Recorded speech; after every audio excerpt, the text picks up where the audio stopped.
आऊज़ु बिल्लाहि मिनश्शैतानिर्रजीम बिस्मिल्लाहिर्रहमानिर्रहीम। वीवर्स अस्सलाम वालेकुम। वीवर्स, मैं हूं आपका मेज़बान सैयद अहमद समी और आप देख रहे हैं सैयद अहमद समी यूट्यूब चैनल रावलपिंडी इस्लामाबाद से। वीवर्स, आज वर्किंग डे था और छुट्टियों के बाद आज पहला वर्किंग डे था, यानी कि जिसके अंदर समझने के जो मौसम की छुट्टियां होती हैं वो भी गुजर गई। तो आज जो था इस्टब्लिशमेंट, और मैं अगर आपको यह ना कहूँ कि इस्टब्लिशमेंट और अदालतें आमने सामने आ गई हैं, ख़ास तौर पे सुप्रीम कोर्ट ऑफ पाकिस्तान, तो गलत नहीं होगा।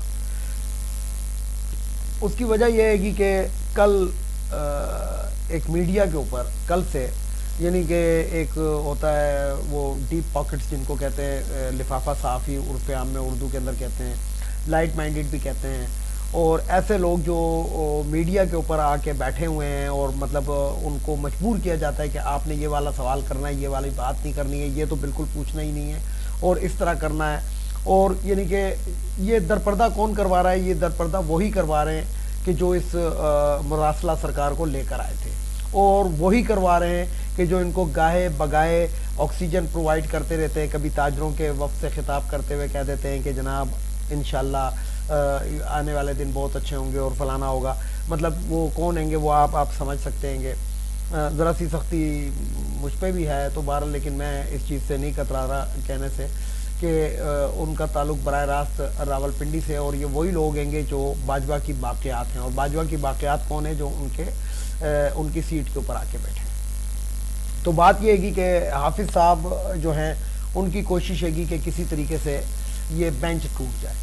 तो ये कौन सा बेंच टूट जाए? वो वाला बेंच टूट जाए जो हुकूमत साजी के अंदर जो ये हुकूमत ने एक आइनी तरमीम करने की कोशिश की है, जो उनका इख्तियार नहीं है क्योंकि उनके पास 1/3 मेजोरिटी नहीं है। लेकिन वही वाली बात है कि घुसपैठे हैं, और जो घुसपैठे होंगे वो अपने आप को बहुत ज़्यादा ताकतवर समझ रहे हैं, लेकिन आइन के सामने वो ताकतवर इतने नहीं है, और ख़ास तौर पे अदालतों के सामने। तो कल से ये एक गालम गलोच ब्रिगेड भी हरकत में आ गया। जो नून लीग का गालम गलोच ब्रिगेड है वो भी हरकत में आया हुआ है, जजेस को गालियां देना, ये वो सारा कुछ चल रहा है। लेकिन उसके अंदर उन्होंने एक शोशा छोड़ा कि जनाब ये बेंच कल टूट जाएगा क्योंकि 2 जजेस के ऊपर काम हो चुका है। और मैं आपको पहले भी अक्सर ये अदालतों के बारे में मैं आपको कहता हूँ कि पाकिस्तान के अंदर जो अदालतें हैं, ख़ासतौर पे जो जजेस हैं, तो उर्फ़ आम में मशहूर है कि वकील करने के बजाय जज कर लें। लेकिन पहली दफ़ा एक ऐसा हो रहा है कि सुप्रीम कोर्ट के जो जजेस हैं वो आइन के साथ खड़े हो गए, और इसके अंदर 8 जो हैं, ये गिनती 8 नहीं है बल्कि मैं आपको बताऊं कि तकरीबन 14 जजेस जो हैं वो इस चीज़ के ऊपर हम ख्याल हैं। और एक जो है जस्टिस काजी फाइज ईसा, ये वही चीफ जस्टिस है कि जिसको नून लीग ने किक बैक्स के अंदर पैसा दे के, और इसने लंदन के अंदर अपनी जायदादें खरीदी थी, और इसने कहा था कि मैं मनी ट्रायल नहीं दूंगा, ये तो मेरी बीवी का, और मैं अपने बीवी बच्चों का जिम्मेदार नहीं हूँ। दूसरी तरफ यही लोग, यही अदालतें यही चीज़ ये देख रही हैं कि इमरान खान ने अगर वो शादी की है तो जनाब वो अपनी बीवी बच्चों का जिम्मेदार है। वो अगर उसकी बीवी कुछ कर देती है, बच्चे कुछ कर देते हैं, वो जिम्मेदार है। लेकिन ये जजेस जो हैं ये अपनी बीवी बच्चों के, और ये जो दूसरे नून लीग वाले, ये अपने बीवी बच्चों के जिम्मेदार नहीं हैं, भले वो जो मर्जी करते रहे। तो ये पाकिस्तान के अंदर एक दोगला मयार है, और हमारे जजेस इसको भी, ये जो छोटी अदालतों वाले देख रहे हैं। तो बहरहाल एक तवातुर के साथ एक खबर उड़ाई गई कि जनाब ये बेंच टूट जाएगा, कल जो ही ये शुरू होगा तो टूट जाएगा। लेकिन आज हुआ क्या? आज हुआ ये कि बेंच टूटा, बल्कि उन जजेस ने ज़्यादा सवालात किए और ऐसे भिगो के मारा जिसको कहते हैं कि आप सोच नहीं सकते। और उन्होंने जनाब गद्दार बनने से सीधी बात है कि इनकार कर दिया। उन्होंने कहा जी गद्दार नहीं बन सके, नहीं बने, और ना उन्होंने वो जिसे कहते हैं कि इतना अपने ऊपर यानी कि प्रेशर उन्होंने बर्दाश्त कर लिया। लेकिन क्योंकि पता है इन लोगों को तमाम को पता लग चुका है, जजेस को भी पता लग चुका है, सियासतदानों को भी पता लग चुका है। मुख्तार इस्माइल की एक छोटी सी बात आपको बता दूं चलते चलते, ताकि आप मेरी बात अच्छी तरह समझ जाएं। मुख्तार इस्माइल साहब कहते हैं कि जनाब मैं एक होटल के अंदर खाना खाने के लिए गया तो पीछे चोर चोर की आवाज़ें आई। जब मुड़ के देखा तो वो मुझे कह रहे थे। ये मुख्तार इस्माइल ने बाकायदा मीडिया पे आके कहा है। तो अब हर एक को ये एहसास है कि अगर हमने कोई ऐसी हरकत की तो कल को होगा ये कि हमारा तो निकलना मुश्किल हो जाएगा, जीना दूभर हो जाएगा, जिस तरह बाज़ लोगों का हुआ भी है। ये भी मैं आपको बता दूँ कि बड़ा टफ टाइम दिया जा रहा है अवाम की तरफ से। ख़ास तौर पे मैं आपको बताऊं कि नूर आलम के हल्के का मैं खुद हूँ, मैं पेशावर से मेरा ताल्लुक है। नूर आलम के साथ जो कुछ पेशावर में हो रहा है वो आप सोच ही नहीं सकते, बल्कि उसके ख़ानदान के साथ जो हो रहा है और नूर आलम जो है ना वो सिर्फ इस्लामाबाद के अंदर बैठा हुआ, वो पेशावर जाने की उसमें ना हिम्मत है और ना वो हिम्मत रखता है। हालांकि इस टाइम पीडीएम की हुकूमत है केपीके के अंदर, लेकिन वो पेशावर जाने की हिम्मत नूर आलम नहीं रखता, क्योंकि मैं उसी इलाके के अंदर की मैं पैदावार हूँ। और दूसरी बात यह है कि मेरे वहाँ पे बहुत रिश्तेदार उस हल्के के अंदर, बल्कि मेरा तमाम ख़ानदान उसी हल्के में रहता है। तो हुआ क्या कि जजेस ने गद्दार बनने से इनकार कर दिया। और मैं ज़रा मेरे पिछले वीलॉग आप देख लें, जिसके अंदर मैं तवातुर के साथ कह रहा हूँ कि इस हुकूमत के अंदर इतनी औकात नहीं है कि ये खड़ी रह सके, लेकिन इनको खड़ा रखने में और अभी तक कायम और दायम ये जो पार्लियामेंट के अंदर बैठे हैं और जो इनको पार्लियामेंट के अंदर ये जो पार्लियामेंट की एक अम्ब्रेला को यूज़ कर रहे हैं किसी भी बात के ऊपर, फ़ौरन पार्लियामेंट के इजलास और जनाब वो कौमी असम्बली के इजलास के अंदर वो करारदाद वो कर दी जाती है, यानी कि उसकी प्रोटेक्शन लेने की कोशिश की जाती है। ये किसके कहने पर? ये इस्टेब्लिशमेंट के कहने पर, उर्फ आम में हाफिज साहब के कहने के ऊपर ये सब कुछ हो रहा है। और हाफिज साहब को कौन चला रहा है? DGISI चला रहा है, जिसका नाम अंजुम है। तो बहरहाल जजेस ने इनकार कर दिया। तो अब इस्टेब्लिशमेंट और जजेस जो हैं ये आमने सामने आ गए, ये भी मैं आपको बता दूं। और मैं आपको ये भी बताऊं कि देखिए सुप्रीम कोर्ट के पास ये इख्तियार होता है कि जब वो उसने अपना हुक्म मनवाना हो तो पुलिस को नहीं कहती, वो जिसे कहते हैं कि आर्मी को बाकायदा तलब कर सकती है अपने अहकामात मनवाने के लिए, रेंजर्स को भी तलब कर सकती है।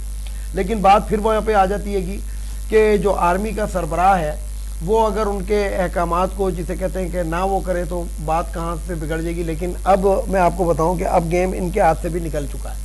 वो इसलिए निकल चुका है कि अब आवाम सामने आ चुके हैं। ये जो आपने हफ्ते के दिन एक शो देखा था आवाम का, तो अब इनको ये समझ आ चुका है। दूसरी तरफ इमरान खान ने एक कॉल दे दी है आइन के साथ खड़ा होने की और आवाम को, तो हुकूमत ने भी उसके लिए जिसे कहते हैं कि वो बंदोबस्त करना शुरू कर दिया। और जिसे कहते हैं वो जिस तरह पहले भी उन्होंने जबर तशद्दुद किया था, और वो राना सनाउल्लाह को कहते हैं कि हकीम राना सनाउल्लाह, लेकिन हम तो हकीम नहीं कहते, हम तो जलील राना सनाउल्लाह कहते हैं। दूसरी तरफ अता तारड़ ने एक प्रेस कॉन्फ्रेंस की। तो मैं आपको एक सीधी बात बताऊं कि मुझे बड़ा अफसोस होता है इस शख्स की चेहरे को देख के कि इसने सुन्नत रसूल रखी हुई है और मुझे भी साफ की, ये नहीं कि प्रॉपर तरीके से। और इसके दादा का भी यही काम था, इसके दादा ने भी ये कोयटा बेंच साजी जो थी वो इसके दादा की रचाई हुई थी, और अब मौजूदा साजी जो है वो पोता कर रहा है, यानी कि पूरा पूरा खानदान। और इसी तरीके से आप नून लीग का भी देख ले तो पूरा का पूरा खानदान चोर है। और अब जो औलादे हैं वो मुसल्लत होना चाहती हैं कि जनाब हम जो है वो हुकूमत अब हम भी करें, हम अपने माँ बाप की जिस तरह हमारे बापों ने याशियाँ की हैं इस तरह हम भी करें। लेकिन अब दाल इनको गलती हुई नजर नहीं आ रही, क्योंकि बिलावल भुट्टो जरदारी ने एक बयान दिया कि इमरान खान आने वाली नस्लों के लिए खतरा है। तो आने वाली नस्ल कौन है? भुट्टो की तो नस्ल है ही नहीं, जरदारी की नस्ल या नवाज शरीफ की नस्ल और फजलुर रहमान की नस्ल। इनके अलावा कौन सी नस्लें आएंगी जिनको खतरा आएगा? पाकिस्तान के अवाम को तो खतरा नहीं है इमरान खान से, और ना पाकिस्तान की मुसल्लह अफवाज को खतरा है। लेकिन मुसल्लह अफवाज भी जिसे कहते हैं कि वो डर रही है कि जनाब आते के साथ हमारे गलों में फंदे डलेंगे, क्योंकि हमने जो कुछ किया है वो आखिर प्राइम मिनिस्टर रह चुका है, उसको तो पता है कि सारा कुछ किस तरह हुआ है, किसने किया और कौन कौन इसमें इन्वॉल्व है। और नहीं होगा तो वो तो मंगा लेगा, डोजियर इनके तमाम के मंगाएगा तो पता लग जाएगा। इसलिए कांपे तो सबकी टांग रही हैं। लेकिन मैं आपको बताऊं कि हालात बहुत बुरे होने वाले हैं। सबसे पहले मैं आपको बात बताऊं कि पाकिस्तान के अंदर इस टाइम व्हीट क्राइसिस चल रहा है। ये जो शहबाज शरीफ ने टीवी के ऊपर बैठ के एक बहुत बड़ा झूठ और ब्लेंडर किया था कि जनाब पाकिस्तान में रिकॉर्ड गंदम की पैदावार हुई है, मैं आपको बताऊं कि 15 किलो आटे का थैला इस टाइम 2500 रुपए में दस्तयाब नहीं है। मैं जिस इलाके में रहता हूं मेरे घर के बहुत ही करीब यानी कि वॉकिंग डिस्टेंस के ऊपर 2 फ्लोर मिले, और एक जो है तकरीबन 5-6 किलोमीटर दूर है, यानी कि वो मोटरसाइकिल का डिस्टेंस के लिए गाड़ी का कह लें। इन 3 फ्लोर मिलों का आज मैंने बजाते खुद मैंने जायजा लिया, और मैं उनके पास गया, उनके जिसे कहते हैं कि मैनेजर से मैं मिला, तो उन्होंने कहा कि जनाब इससे सस्ता हम नहीं दे सकते। तो कहाँ गई इसकी रिकॉर्ड पैदावार गंदम की?